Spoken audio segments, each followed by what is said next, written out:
بچوں، کیا حال ہے؟ آپ لوگ یقیناً بالکل ٹھیک ٹھاک ہوں گے۔ آج پھر ہم آپ کے سامنے جماعت اشتم کی اردو کی کتاب کے ساتھ حاضر ہیں۔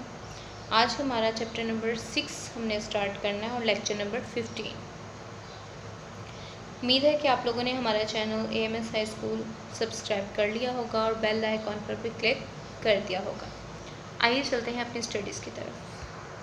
جی اسٹوڈنٹس، آج ہمارا لیکچر جس چیپٹر پر مبنی ہے وہ ہے خون کا بدلہ۔ یہ ایک لوک کہانی ہے جو کہ نسل در نسل لوگوں میں چلی آتی ہے۔ عنوان کے بعد ہم چلتے ہیں خاص الفاظ کے معنی کی طرف۔ جی اسٹوڈنٹس، سبق نمبر 6 خون کا بدلہ کے الفاظ کے معنی کچھ یوں ہیں: لت پت لتھڑا ہوا، حجرہ کمرہ کوٹھڑی، نڈھال ناتواں کمزور، نقاہت کمزوری ناتوانی، دیوانہ وار پاگلوں کی طرح، لحظہ بلحظہ لمحہ بلمحہ دم بدم، ملال غم دکھ افسوس، غافل بے فکر لاپرواہ، بدبخت بد نصیب بد قسمت، مہلک ہلاک کر دینے والا، رفع کرنا دور کرنا مکمل کرنا،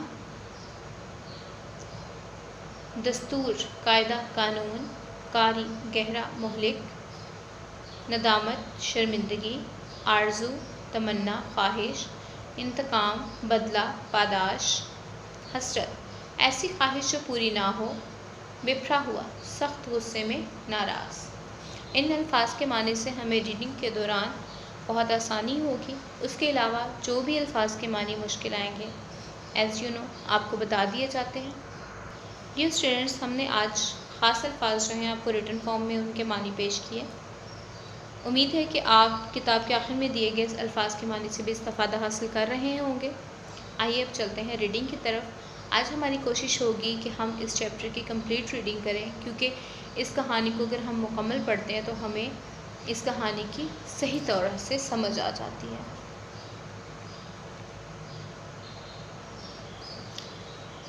مراد خان خون میں لت پت ایک چارپائی پر پڑا تھا۔ گاؤں کے لوگ اس کے حجرے میں جمع تھے۔ اس کی بیوی اور نوجوان بیٹی مارے غم کے نڈھال ہوئی جا رہی تھی۔ مراد خان کی حالت لحظہ بلحظہ خراب ہوتی جا رہی تھی۔ زیادہ خون بہہ جانے کی وجہ سے اس کی رنگت زرد یعنی پیلی ہو گئی تھی۔ وہ کچھ کہنا چاہتا تھا لیکن نقاہت کی وجہ سے یعنی کمزوری کی وجہ سے نہیں کہہ سکتا تھا۔ آخر اس نے بڑی مشکل سے ہاتھ اٹھایا۔ سب لوگ خاموش ہو گئے۔ اس کی بیوی اور بیٹی نے بھی ضبط سے کام لیا یعنی صبر کیا، خود کی جو جذبات ہیں ان کو کنٹرول کیا۔ سب کی توجہ مراد خان کی طرف تھی۔ کمزوری اس قدر زیادہ تھی کہ مراد خان کے لیے بولنا مشکل ہو رہا تھا۔ وہ بڑی آہستگی سے کہہ رہا تھا: دشمن تو اپنا کام کر گیا، میرا آخری وقت آن پہنچا ہے، یعنی کہ موت کا وقت آ گیا ہے۔ اس کی بیوی اور بیٹی دھاڑے مار کر رونے لگی، یعنی زور زور سے۔ مراد خان نے انہیں اشارے سے خاموش کرایا۔ اس نے کہا: میں دنیا سے ایک حسرت لیے جا رہا ہوں۔ کاش میرا بھی کوئی بیٹا ہوتا جو میرے خون کا بدلہ لیتا تو میری بے چین روح کو سکون ملتا، لیکن افسوس۔ اس کی آنکھوں سے آنسو بہنے لگے۔ مراد خان کی بیٹی سپن گل یہ سن کر اپنے باپ کے پاؤں سے دیوانہ وار یعنی پاگلوں کی طرح لپٹ گئی اور کہنے لگی: بابا غم نہ کرو، میں وعدہ کرتی ہوں کہ جب تک تمہارے خون کا بدلہ نہ لے لوں مجھ پر چین کی نیند حرام رہے گی۔ یہ سن کر سب نے اس کی ہمت کی تعریف کی اور مراد خان بھی سکون سے مر گیا۔ دن گزرتے گئے۔ سپن گل اپنے وعدے کو نہ بھولی اور اپنے باپ کے خون کا بدلہ لینا چاہتی تھی، لیکن کوشش کے باوجود اپنے باپ کے قاتل کا پتہ نہ چلا سکی۔ اسے صرف اتنا ہی معلوم تھا کہ اس کے باپ پر کوئی شخص گولی چلا کر پہاڑوں میں غائب ہو گیا اور لوگ اس کے باپ کو زخمی حالت میں وہاں سے اٹھا لائے۔ کسی شخص کو قاتل کے بارے میں کچھ بھی علم نہ تھا۔ سپن گل انتقام کی آگ میں جل رہی تھی لیکن قاتل کا پتہ نہیں چل رہا تھا۔ وقت گزرنے کے ساتھ اس کے جذبات میں کمی کی بجائے شدت پیدا ہوتی گئی۔ لوگ اسے سمجھاتے تھے کہ تم نوجوان ہو، خوبصورت ہو، کیوں اپنی زندگی تباہ کر رہی ہو؟ اپنے آپ پر رحم کھاؤ، مگر سپن گل پر ان باتوں کا کوئی اثر نہیں ہوتا تھا۔ بدلے کے خیال میں وہ سب کچھ بھول چکی تھی، حتیٰ کہ وہ اپنی پیاری ماں کی خدمت سے بھی غافل یعنی لاپرواہ ہو گئی تھی۔ ایک رات سپن گل نے اپنے باپ کو خواب میں دیکھا کہ وہ کہہ رہا ہے، بیٹی میری روح تجھ سے خوش ہے، اب مجھے کوئی ملال یعنی دکھ رنج نہیں کہ میرے کوئی بیٹا نہیں ہے۔ تو نے بیٹوں سے بڑھ کر میرے قاتل کی تلاش کی ہے، لیکن اب تو اس خیال کو اپنے دل سے نکال دے اور اپنی بوڑھی ماں کی خدمت کر۔ اس خواب سے سپن گل جاگ اٹھی اور اس کے کانوں میں بڑی دیر تک اپنے باپ کی آواز گونجتی رہی۔ اتنے میں دروازے پر دستک ہوئی۔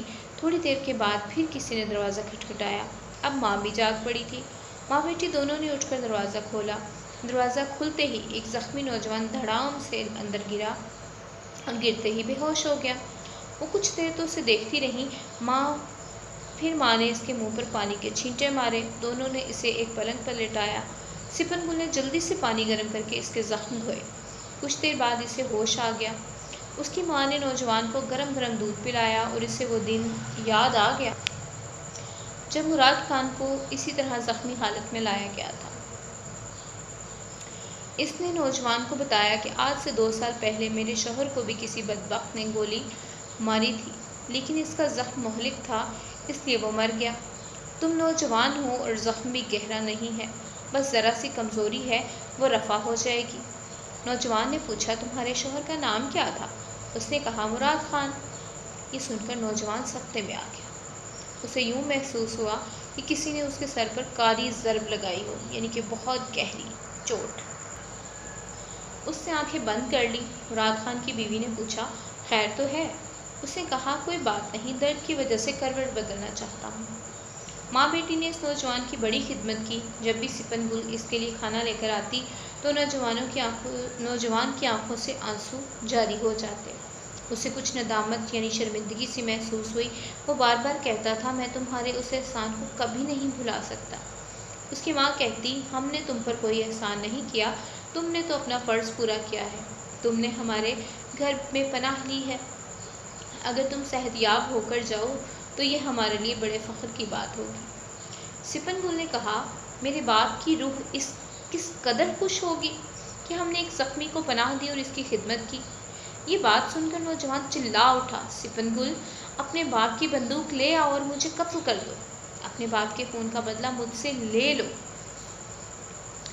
میں وہی بدبخت ہوں جس نے کسی کے اشارے پر مراد خان کو قتل کیا تھا۔ مجھے خبر نہیں تھی کہ تقدیر مجھے مراد خان کے گھر پناہ لینے پر مجبور کر دے گی۔ مجھے قتل کر دو، میں زندہ رہنے کے قابل نہیں ہوں۔ سپن گل کے سینے میں انتقام کی آگ بھڑک اٹھی اور وہ ایک بپھرے ہوئے شیر کی طرح دوڑتی ہوئی کمرے سے اپنے باپ کی بندوق لے آئی۔ آج تو وہ دن آیا تھا جس کی آرزو میں وہ زندہ تھی۔ آج کے دن تو اسے مرے ہوئے باپ سے کیا ہوا وعدہ پورا کرنا تھا۔ سپن گل نے بندوق کی نالی نوجوان کی طرف کی تو اس کی ماں نے ڈانٹ کر کہا، لڑکی تیرے حواس تو ٹھکانے ہیں؟ یہ نوجوان اگرچہ ہمارا دشمن ہے لیکن اس نے ہمارے گھر میں پناہ لی ہے۔ اگر ہمارے گھر میں اسے کچھ ہو گیا تو ہم کسی کو منہ دکھانے کے قابل نہیں رہیں گے۔ بیٹی تو اچھی طرح جانتی ہے کہ ہمارا دستور ہے کہ اگر دشمن بھی ہمارے گھر پناہ لے لے تو اس کی جان کی حفاظت کرنا ہمارا فرض بن جاتا ہے۔ یہ تو ہم کبھی سوچ بھی نہیں سکتے کہ گھر آئے مہمان کو قتل کر دیں۔ سپن گل خدا کے لیے بندوق پھینک دو۔ ماں نے یہ باتیں کچھ اس انداز سے کہیں کہ سپن گل پر ان باتوں کا بڑا اثر ہوا۔ اس نے بندوق پھینک دی اور نوجوان سے کہا، کاش اگر اس گھر کی 4 دیواری سے باہر مجھے تو پتہ چل جاتا کہ تو میرے باپ کا قاتل ہے تو میرے ہاتھ سے بچ کر نہ جاتا۔ تو ہمارے گھر مہمان ہے اور مہمان بن کر آیا ہے، اس لیے تجھے معاف کرتی ہوں۔ پشتو لوک کہانی یعنی ایسی کہانی جو لوگوں میں نسل در نسل پروان چڑھتی ہے۔ اس چیپٹر کی ریڈنگ سے آپ کو یقیناً بہت مزہ آیا ہوگا۔ یہ ایک سٹوری ٹائپ تھی، تو ڈرامائی سی کہانی تھی۔ یقیناً آپ لطف اندوز ہوئے ہوں گے اور آپ نے بہت کچھ سیکھا ہوگا۔